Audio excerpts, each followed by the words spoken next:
everybody.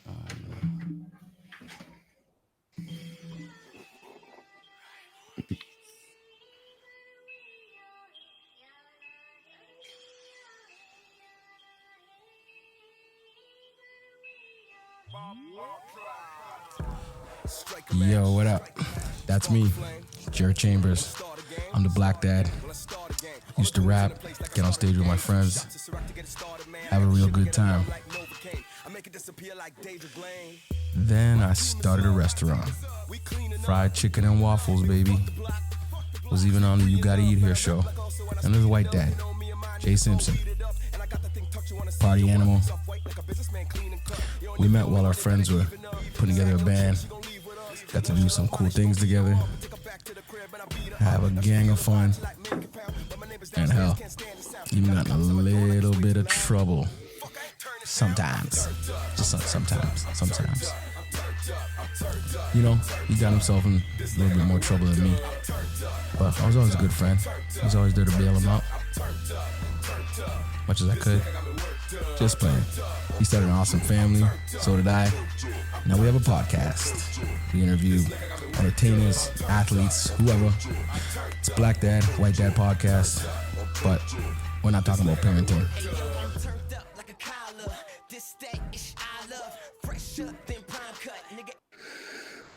Yo. What's going on, my man? Yo, my face is so big. It is. You're big face today, bro. Live. That's because of my unhealthy eating and drinking habits. And also how close the camera is. Yeah. Combination of both. Combination of everything. Yeah. I like it. Well, welcome everybody to episode 1 of the Black Dad, White Dad podcast. I'm here with my co-host, Mr. Jay Simpson. Yeah. Yo. Yeah. This is our first time. Oh man. So bear with everything that we're doing. Yeah, we're working without a net here, people. We're live, okay? So please bear with us. And thanks for jumping on with us because this is gonna be fun. Some of you may have noticed Jared and I are not in the same room. Yes, no. That's because we still have a very, very firm belief in the separation of Black Dads, White Dads. and because we're not even in the same province, right? No. We are not even in. I'm out in Nova Scotia, and Jay's out in Ontario. Yeah. I'm in Mennonite country up in Northern Ontario. Yes, he is. He is. And cool. Being in rural Ontario really qualifies me to, talk about big city issues. Yeah. things that are happening in the real world. You're at the forefront of all of that, right? I have my finger on the pulse. I'm part of the bleeding heart, the pumping heart of this of Ontario. Just everything's relevant. Straight up.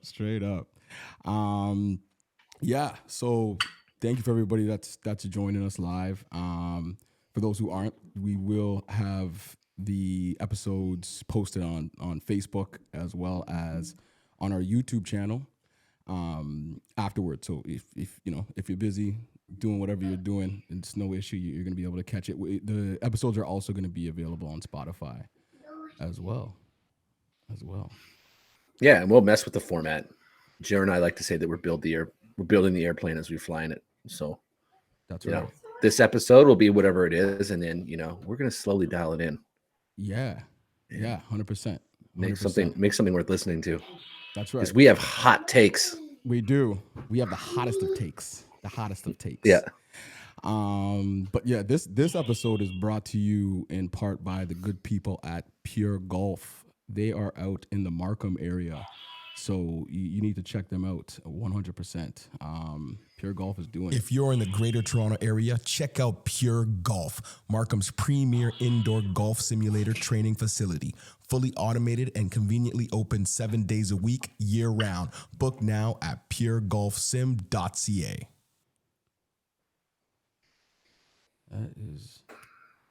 That's right. Pure Golf, baby. Yeah. Hit them up. That's the spot, especially right now because the weather is not going to allow you to go outside and play no golf. So if you want to work on your game, you just want to.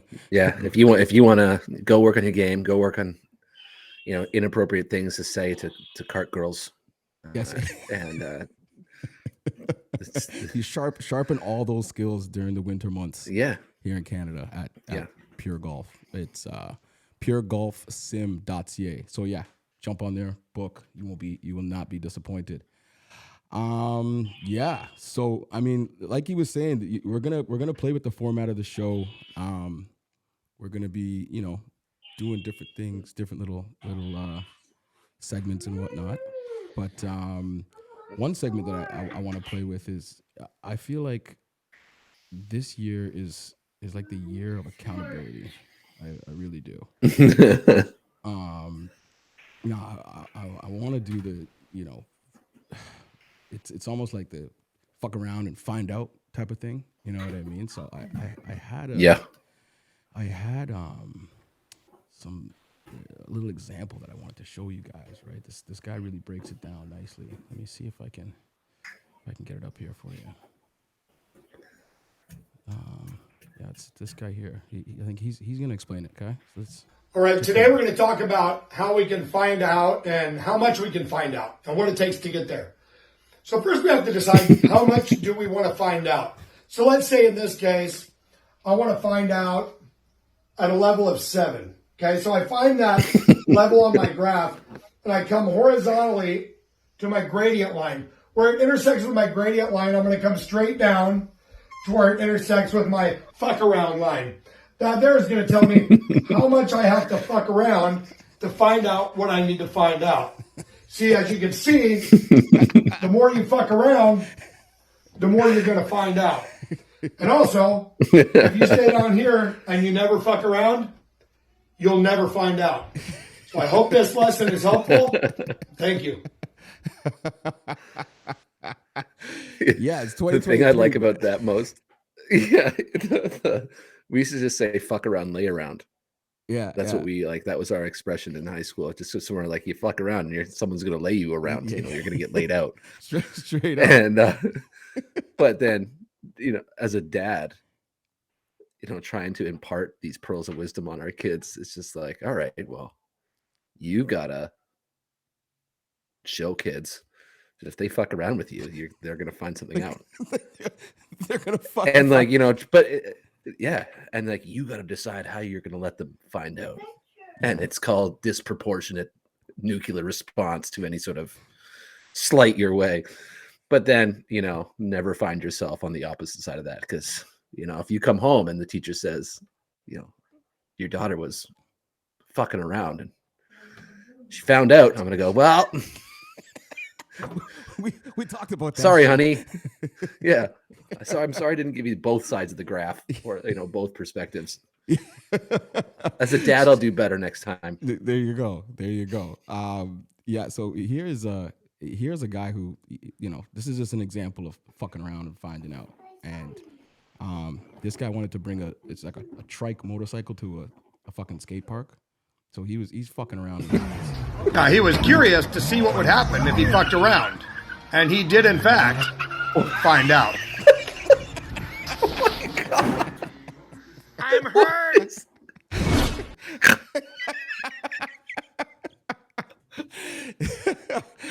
Yo, what was the end game there? I don't know what the fuck his plan was. Like, did he think he was gonna do like a rail slide with that fucking trike? Like, why did he? I don't know, man. But those trike motorbikes, they look like snowmobiles for the road. Yeah. And I'm trying to think of a good analogy. They're like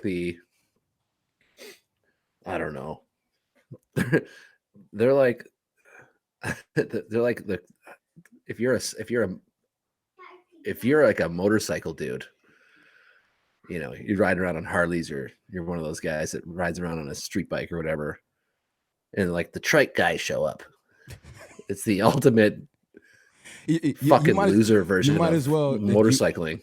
It's like the equivalent of racing BMX bikes, showing up to the track, but you got fucking training wheels on your shit. straight up. Yeah, Like, yeah. you- Or you're you- just and don't get me wrong, I'm not dissing everybody that has a trike. Some people need a trike, like, you know, physical limitations don't allow them to ride a 2-wheel bike. That's cool, right? But if you're scared of falling off, probably shouldn't be riding a fucking motorcycle. You know what I'm saying? yeah. I'm okay with offending anyone who rides one of those weirdo trikes around. They look.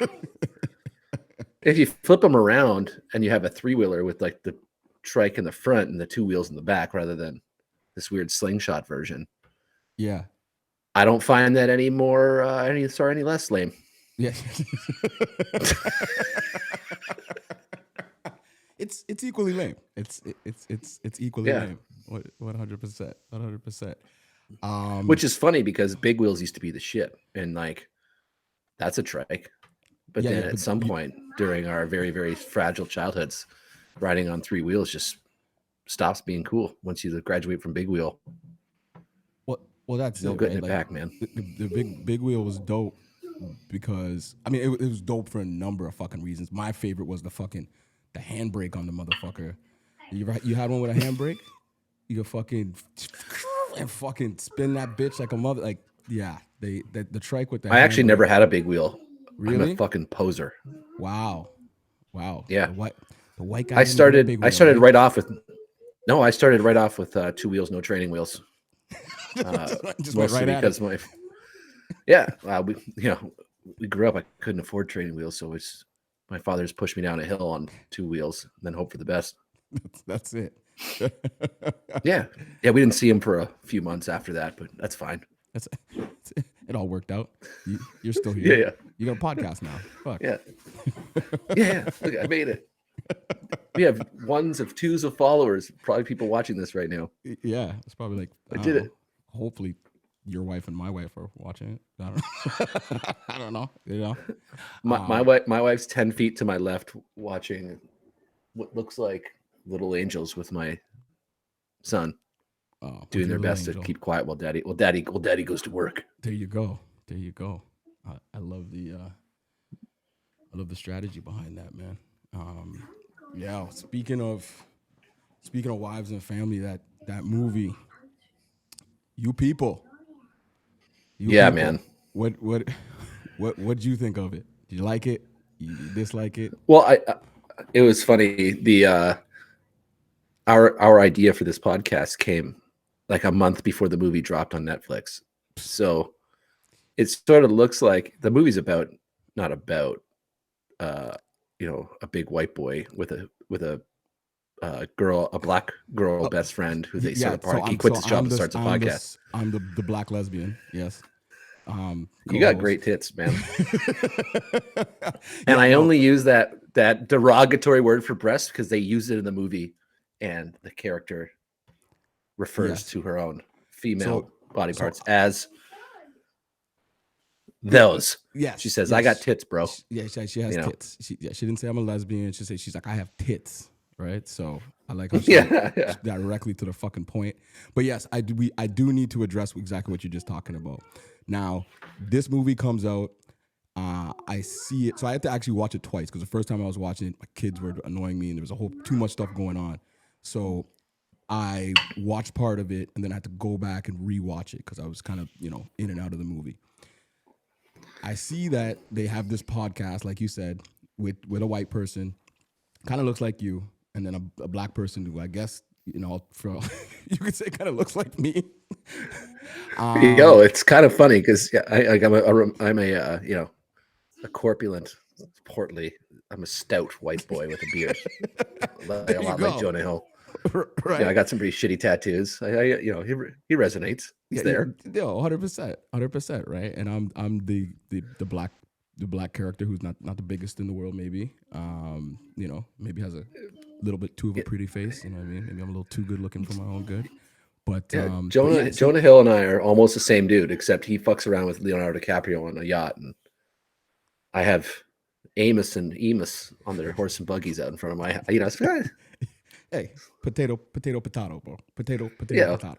But It's perspective. for real though, we came up with this idea. We were working on this idea for months and months and months, and then I see this movie, and then it's like kind of based on that. You know, these two have this podcast, and they, you know, they're talking about relations between blacks and whites, and all kinds of other stuff, which is what we're going to do. And I was like, motherfucker, people are gonna think that we fucking stole this shit. You know what I mean? I'm like, I got receipts for this shit, motherfucker. You go on my Facebook page, see when I first posted Black Dad White, that I'm pretty sure it should have been like November, I'm thinking. Because we started talking it was a about while this ago. months and months ago, way before this movie came out. So anybody who tries to pull that card, check my receipts, go on my fucking Facebook, you will see I came up with this shit first with my homeboy right here. Okay. Yeah, it's really refreshing knowing that I came up with the whole concept and then pitched it to you, and then you were on board. But you know, the real, I guess it was all me. It was mostly me. I guess it was.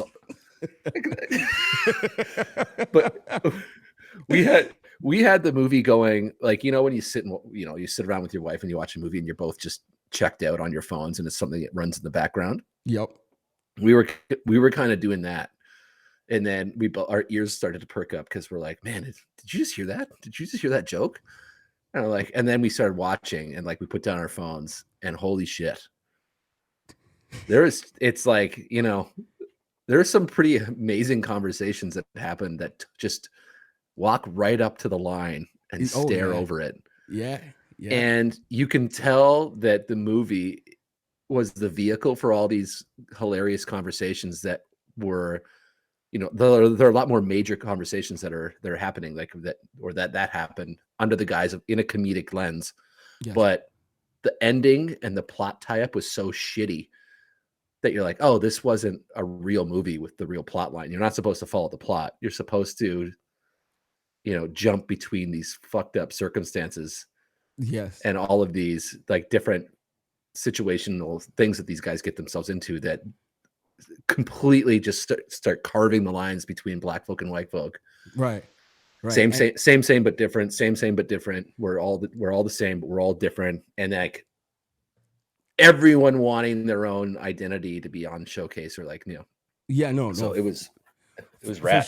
For sure. And like for me, there was so much in there that like I could like relate to or had like lived through in one way or another, because you know, my kid's mother's white, and so's her family, right? Yeah. And like I watched the scene where Julia Louis-Dreyfus, she goes to the spa with with the girl, you know, to have like the girls with day the fiance. Oh, what's her name? Yeah. So she Jonah goes, Hill's fiance. Yeah. Lauren London. So she goes. Yeah. She goes and they're waiting in line, and you know there's a girl that shows up there to actually work. So the girl behind the counter like kind of, you know, acknowledges her and, you know, goes about, and then the mother's like, my God, is that what you have to go through? She's like, what? Like she's just trying to get on her team whenever she can, even though it's, you know, she's treating her like an object, like a shiny thing, and with all good intentions, right? Like, and then I think about my kid's grandma, and she's not crossing the line or anything like that. But like if anything ever comes up with those boys, she'll be like, it better not be because they're black. I tell you that much. You know what I mean? she is ready to arm herself to protect her little half black grandbabies. Because she loves them, right? And it's weird. You see all these like you know, I forget. I saw a YouTube video where a dude dresses up like you know, in a full Mexican sombrero and a like a poncho, and he's got a fake mustache on, and he's walking around college campuses, and he's just like, "Do you find my outfits offensive?" And they're like, "Yes, this is a terrible fucking outfit." Yeah. And then he goes to Mexico, and they're like, yo, that outfit, every Mexican's like, that outfit rules, man. And they're like, it doesn't offend us. It's sweet. And then you start to realize that the only people that are getting up in arms are like, you know, virtue signalers. And oh God, I said that on a podcast. Now we're alt-right. You know, people that are just, you know, just trying to champion champion, take up causes and champion them because they think that it makes them better than anyone else. Meanwhile, they forgot to check in with the people that may or may not be offended. Well, They've yeah, I think that's the thing. People use the whole woke term now.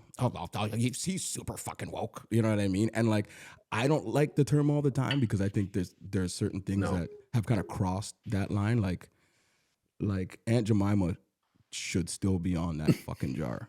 You know what I mean? Like my syrup should still have that black lady on the front of it. If you ask me, you know what I'm saying? Like, I'm not speaking for every black person out there, but I enjoyed, Thursday, Friday coming up, and I know Saturday I'm gonna see, I'm gonna see Aunt Jemima come out of that fucking cupboard and fill my pancakes up with syrupy goodness, right? Dude. Now it's and Aunt Jemima's got some huge fucking jugs. So you gotta wonder if she doesn't burn the underside of her boobies on the grill, just reaching for the pancakes at the back, Aunt Jemima's got this special bra. I don't remember. It started out as Aunt Jemima's. It started out as Aunt Jemima's biscuits, but then she kept crushing them into pancakes when she reached the back. So then, she kind of went with it. You're fucking crazy. Yo, that's crazy. But like that type of shit, like I feel like it's not always necessary, but I also feel like you need to be respectful, and you can't tell everybody what to be offended of, right? And if they're offended by something, you should respect that, right? Like it's like even in the movie they're driving in the car and Eddie Murphy starts playing Niggers in Paris, right? And he's like Jonah Hill's like, this is my jam, man. This is my jam. Yeah. And he's like, yeah. What's it called? And he's like, something in Paris. Something Paris. Best something buds? Best pals? Something in Paris, Business right? associates in Paris. So, yeah. And it's like, okay, he's trying to get him to say the N-word. He's trying to get him to say nigga, right? And he's not gonna fucking do it. But really, if a white person is singing a song that has it, does that offend me? No, it doesn't. Would I suggest a white person does it in front of their soon to be black father-in-law who acts like that fucker guy act? No, I wouldn't suggest that. You know what I'm saying? But I mean, I can't tell everybody what to be offended by. But if somebody's offended by something, then you need to respect that, move the fuck on with it. Well, I mean, I feel like you do and you don't, because there's people that walk around all day long and their mission in life is to be offended by something and to like start, whinging about it. They're just constantly looking, and half the time you won't be offended if you don't look. Right. Like, oh, I'm offended by this art exhibit by this artist that doesn't pertain to me, that I don't like their art anyway, but I'm going to go and make sure everyone else has a bad time because, it's my job to be the moral authority or the, babysit everyone's ethics or censorship. I'm the grand censor of all things, and people walk around looking to be offended. No, I agree. The one thing I really liked about the movie and the dynamic between Jonah Hill and and Mo, his best friend, the girl he starts the podcast with, right, is there's one scene where they're having a drink at the bar and they're shooting the shit, and she casually refers to him as like, N-bomb. Yeah. And he doesn't skip a beat. He keeps the conversation going. It's obviously a part of the dialogue that they have between two best friends. Right. But the entire movie goes along without him ever taking that or their friendship as license that he can do it too. Right. 100%. It's never looked at. It's never like, oh, here's the excuse that white people get to use this word whenever they want. And they don't even look at it at the movie. Right. He just gets it. He's not going to say it ever to his best friend, even though she would be fine with it, likely, because that's the dynamic that they share between when they're having conversations or whatever. But he never does it. And you're almost waiting for it, and it doesn't come. You're like, oh, yeah, good. Yeah. I completely get it. I think you and I were talking about this the other day. on, you know, some like There's no circumstance I would ever say that word, no matter how long I've known you. You know, in casual conversation, unless I'm specifically addressing it, and it's Right. the only way I can communicate to you what I mean. But like, I'm not gonna be like hanging out and you know, at the bar, like, you know, 2 rum and cokes from me and my hitter here, like, you know, nope.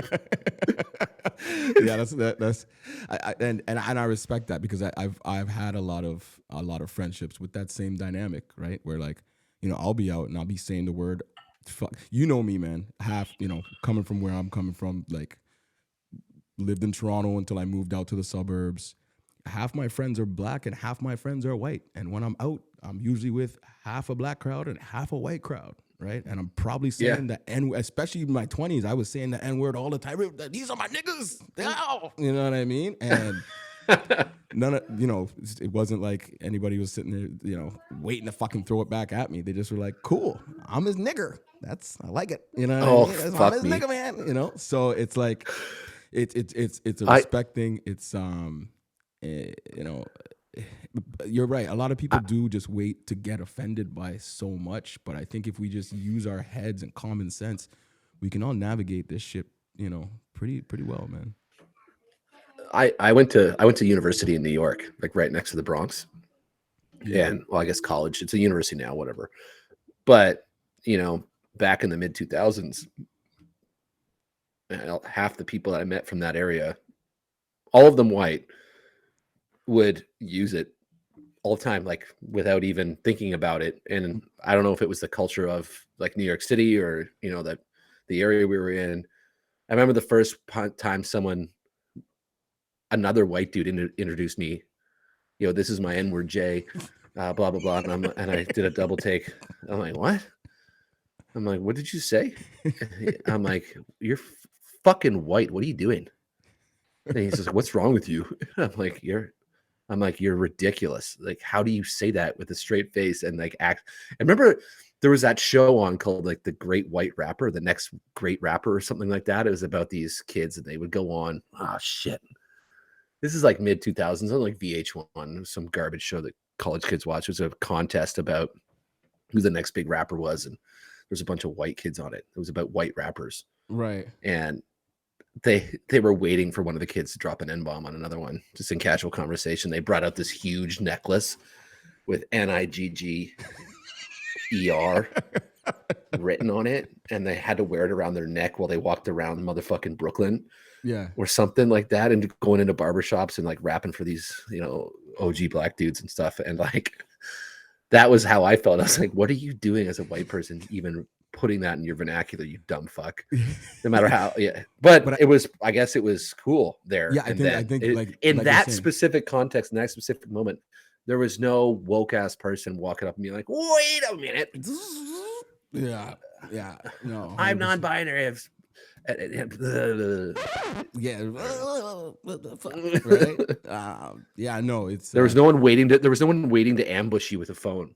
no, yeah, back exactly. And then you fuck up your job and your relationship and whatever Yeah, else they just can fucking take from you. because you know, you had a few pops, and contextually in every facet of your upbringing and your community allowed you to do that with impunity all the time.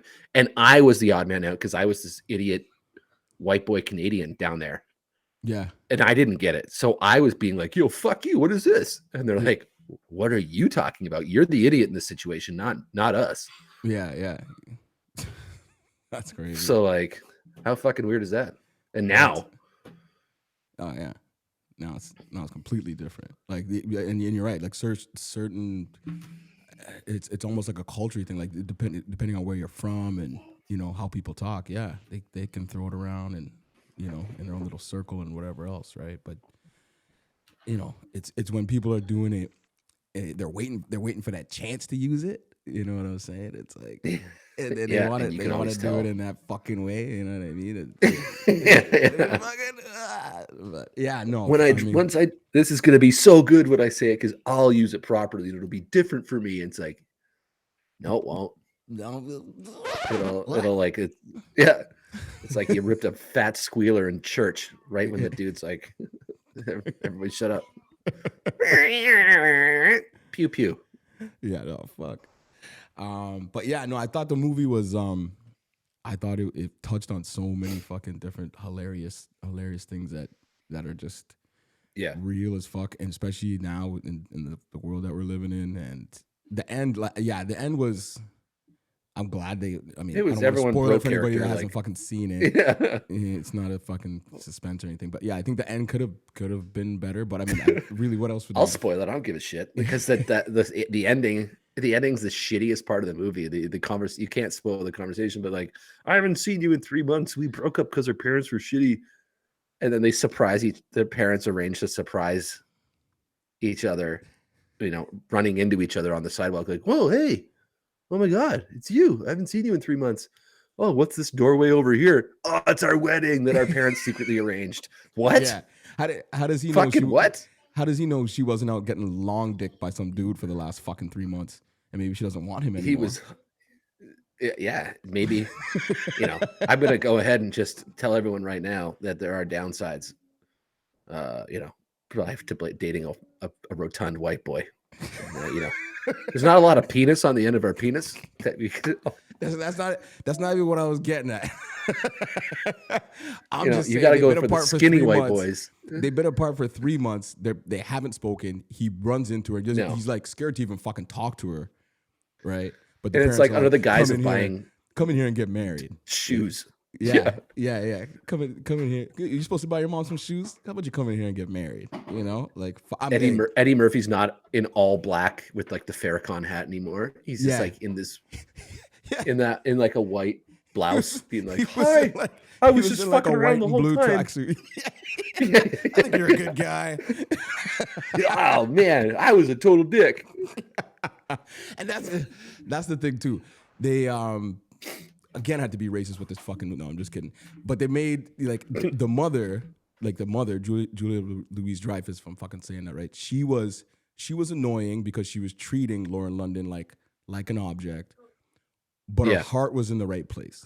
She, you know what I mean? She wasn't trying to be a dick. She wanted to embrace her. She just didn't know how because she'd never been around, a black person in that way, Yeah, But Eddie Murphy was just an angry fucking asshole, right? Like, Yeah. and he and they was say just so much. He was a fucking dick from day one. He brought that guy out to the basketball court.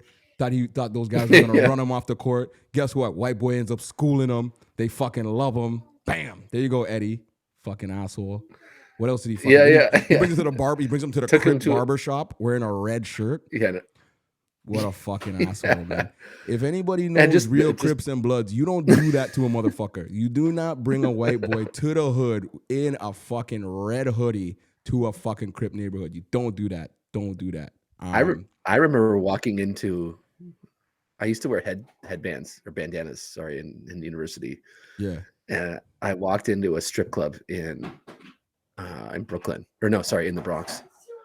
I forget what it was called. It's called like Wild Stallions or shit. Doesn't matter.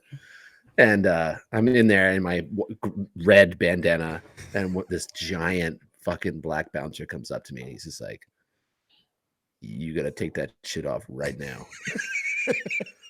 Like, what? And I'm like, why? Why do I have to do that? Fucking just over here, mind my own business. And I'm, I look like a drop of whiteout. Yo, on a listen. black tar. I'm gonna tell on you a why. driveway. Because he knows what the fuck can potentially happen, right? Yeah, he doesn't want to trying have to to help do his you. He's job trying to later help because you, I'm but an ignorant idiot. Yeah, he doesn't want to see you get hurt, but he also doesn't want to get in the middle of that fucking shitstorm that could fucking pop off at any minute because this white boy wore a Yeah. fucking red bandana into the spot. You know what I'm saying? Like, It was just me being completely ridiculous and well, ignorant. that's it, right? See, I mean, I yeah. understand gang culture, Which I myself, was back right? then. So I got away from the red and the fucking blue, right? So I would wear black bandanas, just nice and neutral. You know what I mean? Yeah. But if you don't know any better, you don't know any fucking better, man. And Eddie did that boy I knew, dirty. man. it's so stupid. You know better, but you don't think it applies to you. You're like, it can't be that bad, but it That's is not- yeah. because that's Yeah. because like these people, this is how they identify, and you're Yeah, sitting it's- there It's real shit. basically taking this thing that they take most serious in life and pretending like it's no big deal, which is Right. you know, in a way, that's what I used to love to do. Is to, no, maybe I will start something. And I'm thinking maybe we'll square up and fight like a couple of farm boys. Meanwhile, I'm just gonna stab in the neck with something sharp, and then the guy will walk away and not give You know a what's fuck. gonna happen? You're gonna fuck around and find out. That's what the fuck. Yeah. I'm surprised I didn't find out a lot more than I did, to be honest. Being just a loud, opinionated idiot white boy and fucking, you know, I was in New Rochelle, New York, which isn't exactly like, you know, 120th or whatever, but we're right next to the Bronx, and not far from NYC. And that's the thing, right? Even like just with the GTA, right? It's you could be out from, you know, Burlington or Oshawa, but everyone still drives downtown to go fucking party. You know what I mean? So we all have that connection to the fucking to where all the heat is, to where all the fucking the smoke's going on, you know. But yeah, man. Anyway, I like the movie. I thought it was cool, like you said, shitty ass ending. But fun. So if you haven't seen it, go check it out. It's on Netflix. Yeah, it's worth it. It's good. It is, and it is one of those things. You can stay on the phone and feed your kids and do whatever else, and still, you know, pick up on most of the fucking jokes and then think the ending was shitty. But it's a good movie. Yeah, it's and the way, like, when's the last time you? Maybe I'm just out of the loop. When's the last time you saw Eddie Murphy in anything? So dragged him into the. You know, like, hey, there's Eddie, and Eddie looks great, man. Yeah, well, Eddie looks fucking younger than me, man. Holy fuck! Cut your finger on his jawline, dude. Looks incredible. Bro. His lineup, he still has a nice head of hair. Like, fuck, good for you, Eddie. Yeah, good for you. Yeah, he looks good, and he's just, and you know, he's sort of playing his character like, you know, he knows that he's got a big swinging dick in the industry, that everyone wants to see him. Yeah. Do something rad. And like, I think he brings all that ego that he deserves, that he earned into that like little role he's playing to be that kind of flippant asshole with like unapologetically. Straight up. I completely agree, man. I completely agree. So hey, listen, if you're watching, listening, if you're on Facebook or YouTube, leave something in the comments. Let us know what you think of the movie. Because I want to see what people are. I wonder if I haven't heard anybody be like, I fucking hated it. You know what I mean? Fucking racist. I want a woke motherfucker to fucking tell me how offensive it was or something. Let's get another perspective. Well, I mean, like, there's, like, you know, we're talking from black dad, white dad perspective, but there's no Jewish dad on this podcast. Yeah.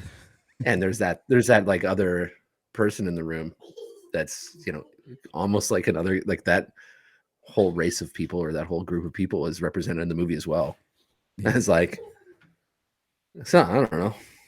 I'm not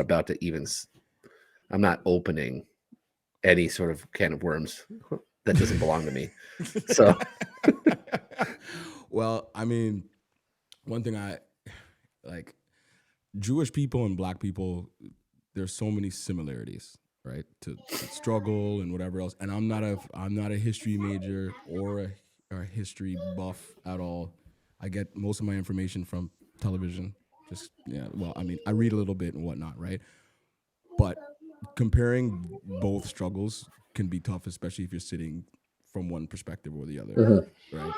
But I think one thing you can agree on is both. Yeah, because neither one will admit, like, neither one's going to be like, you know what, you had it worse. Yeah, exactly. Okay, yours was worse. You know what I mean? They both fucking suck. Shit. Like, they both fucking suck. Yeah, like it's shitty. So I think when people like fucking Kanye, I don't even like giving that guy's fucking name Oxygen, but when people like him go and attack Jewish people, it makes me cringe, because I'm just like, dude, why would you go attack people who have been through so much shit the same way your fucking people has? And only because or anyone, but you're attacking this specific group because you feel like they've been so successful, it's fucking up your shit, right? Like, when I gotta go call my, you know, the Jewish guy who gave me the contract, fuck him. And fucking, that's why Drake doesn't like you dumb fuck. Drake is half Jewish, and you wonder why you and Drake are always fucking beefing. You don't like anybody. Like, it's dude, also, you have the ears of millions of fans. Yeah, and that's the way Well, then That's how you use that podium. but then I saw these like crazy radical groups like of white people and black people. Like black people, oh, so what do you think was wrong with what Kanye said? I'm like, wow, seriously? Kanye's propping these people up to be able to do this type of stuff because I mean, yeah, everyone's like, okay, he's not well, and I don't think that he is well. But crazy is not an excuse to be able to go on racist, dangerous rants. But that, man, like that point though, the people that are sitting there understanding that he's firmly unwell and that he's going through a mental health crisis, and are begging and are, getting him on, knowing he's going to say something ignorant or provocative or whatever because, as a result, and are like begging him to come on their show, and they're like, yeah, say it, do it. Yeah. And these people that are taking advantage of that part are shittier. Oh yeah, 100%. And I think he's only like half culpable. He's providing the message, but these people are begging him to come on their platforms, on the CNs or whatever frick. Yeah, and say these things, and then acting like it's a giant surprise. Like, I can't believe this happened. I was trying to steer him back down the right path, but he was fucking. Yeah. He was fuck. You knew he was going to do that. You just wanted a boost. You wanted some ratings. Yeah, you're taking advantage. It's it's like baiting the kid, the mentally ill kid, or the mentally challenged kid up the street to like touch dog shit. And when he does it, everyone's like, "Wow, I can't believe he did that." And it's like, okay, well, that's what you just did in front of millions and millions of people. You exploited this fucking person for views, for traffic, for ad dollars, for whatever. Right. And then, disconnect yourself from his message. Meanwhile, you intentionally gave him the platform and you knew the message that he was going to be conveying, and then decided, no, it's worth everyone hearing his like garbage venom towards this group of people, and then us instantly dissociating it from it on the air. Yeah. It's like, well, you created that, you curated that entire experience, you fucking assholes. 150%. So on behalf of I won't say behalf of all, but on behalf of myself and black people like me, we do not agree with Kanye's views on the Jewish I don't even agree with liking Drake. That guy fucking sucks. God. Yo, you gotta leave Drizzy. Drizzy's doing it for Toronto, man. He's put this. He made Dude, the city. You live in New Brunswick, Newfoundland. Nova one of those Scotia. things. Nova Scotia. One of the N words. Newfoundland. One of the N words of Canada. Who gives a fuck about Toronto? Toronto sucks too. It's so Toronto-y. Yo, I love my Toronto, man. I love it, and I love that Drake has made Toronto what it is for being recognized for hip hop. Because for years, Toronto rappers couldn't get no love outside of Toronto at all, right? So I love to see that this young boy took it to a next level and took it over. I know a lot of people. No, I shouldn't say not a lot of people. Do you think he's a rapper though? Yeah. I think he's a music. Would you categorize him as a rapper? Or no, I don't think the music he makes is rap music. I don't think the music he makes is rap music all the time. Like he just put out a fucking dance album.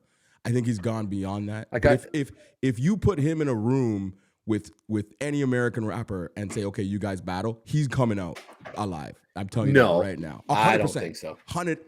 I respectfully 100%. Disagree. I fucking love hip hop, and and I got schooled when I lived in New York about all like these black, white, Midwest dudes from Minneapolis down to like the city.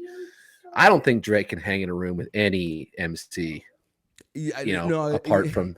He can, and I mean, we all have our opinions. Right? But it's just like the same thing people would say about Jay-Z. Like Jay-Z, like back in the day, Jay-Z wasn't always considered a lyricist because he started rapping about diamonds and cars, right? But if you break down or if you go and battle Jay-Z, not fucking 50-year-old dread fucking weirdo Jay-Z. I mean like fucking old school gold teeth, fucking rope chain Jay-Z. Jay-Z would take people in and out easy with that rap shit. now again, like Drake, he got so big that he started, making pop songs, and that's what you're supposed to do. You're supposed to be able to capitalize and venture out and be an artist and not just be a rapper, right? But I mean, Yeah, no that's matter fair. no matter what anybody's opinion is, everybody has their own. I love that it legitimized Toronto for being a place where urban music could come from. I just really wish we had discussed this before we decided to do a podcast together. So this feels like a fundamental value difference that we have. We should breaking talk up? about this off air, Jared. First podcast. I think this is Episode one, episode we're 1 and finished. episode last of it. Just Yeah, what happened, guys? Well, Jared likes Drake. Fuck him. Fuck his family. Fuck this. Fuck the whole shit. yeah, Simpson doesn't like Drake, so I was like, fuck it, we're done. Fuck Black Dad, White Dad. This is fucking over. Yeah. Yo. Meanwhile, last night we had company over and we listened to like the Smiths. And Morrissey's a complete asshole. And it's like, Who the fuck is that? the Smiths? The Fucking Smith. Morrissey, the lead singer, he's just a complete idiot. Oh, okay. He's got some stupid shit to say about some stupid shit. But like, I'm like, oh man, but that one song I kind of like it.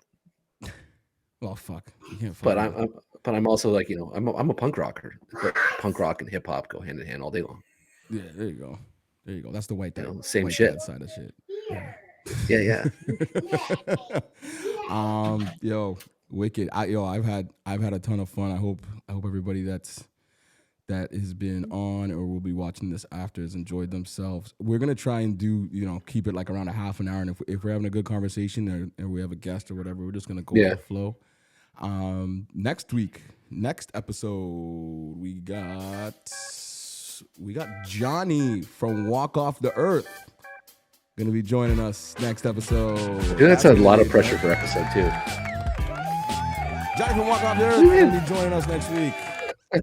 Yeah, that's gonna be fun too. As a man with a shaved head, his whole situation on his head offends me. Yeah, and then what he can do with, like, he'll tie it up and put it under like the tiniest of like fucking skull caps. My Yeah. he was out here in the summer. Mom's like, "Oh, you cut your hair?" He's like, "No," he just whoosh and fucking the locks just go flowing. Yo, don't worry, I'm Who was that football player with like? Man, he was in hair commercials. Oh yeah. The guy who played for the Steelers. He was in like Head and Shoulders man. commercials. I can't Yeah. remember his last name. I can't pronounce his last name. I feel like I don't. Polamalu, Troy Polamalu. Hey, dude, white dad confession time. Like I don't watch NFL. I can't stand football. What does that make me? What am I? Who am I? Jesus Christ, this is another. I don't even watch. I don't even watch hockey. Good for. Well, I don't watch. I don't watch hockey until it's the playoffs and it's time for me to support Toronto. Like I said, Toronto. My wife So said, you "You don't don't even really watch watch this shit. hockey, Why are you dude." watching it now?" Watching like- Toronto playoff hockey. So I watched 2 games and that was it. I'm like, I watch it now because it's not that big of a commitment, right? I know it's going to be over. In So yeah, next week we will have Johnny Illuminati from pressure. Walk Off the Earth. We'll fuck Big around. guest for us episode 2.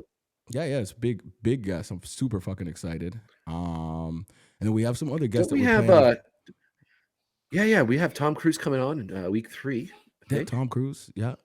Fuck, you never know, bro. I sent out the fucking. We got emails. We got Pam Anderson. Yeah, I did send out that email. Don't worry. With the Yeah, I'm just gonna assume that she says yes. There you go.